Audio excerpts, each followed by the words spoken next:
నమస్తే, welcome to KK news. నేను శ్రీదేవి.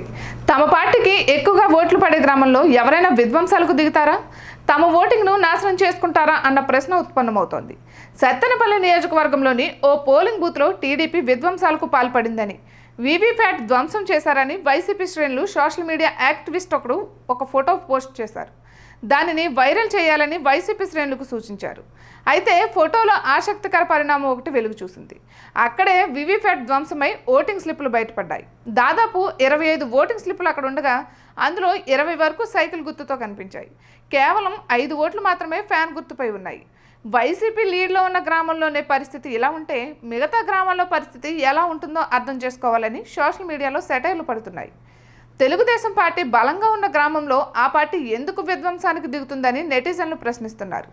టీడీపీది తప్పు అని చెప్పే క్రమంలో పెట్టిన ఈ పోస్టు వైసీపీ శ్రేణులే ఆందోళనకు గురిచేస్తోంది. ఈ పోస్టు పెట్టిన వైసీపీ యాక్టివిస్టుపై చాలా రకాల కేసులు ఉన్నాయి.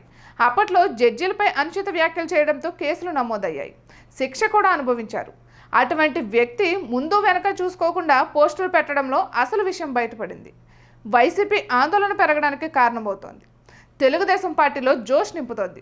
మాచర్లలో వైసీపీ ఎమ్మెల్యే పిన్నెల్లి రామకృష్ణారెడ్డి ఈవీఎంలను ధ్వంసం చేసిన నేపథ్యంలో వైసీపీ ఆత్మరక్షణలో పడింది. దాని నుంచి బయటపడేందుకు ఆ పార్టీ చేస్తున్న ప్రయత్నాలు ఇలా వికటిస్తున్నాయి.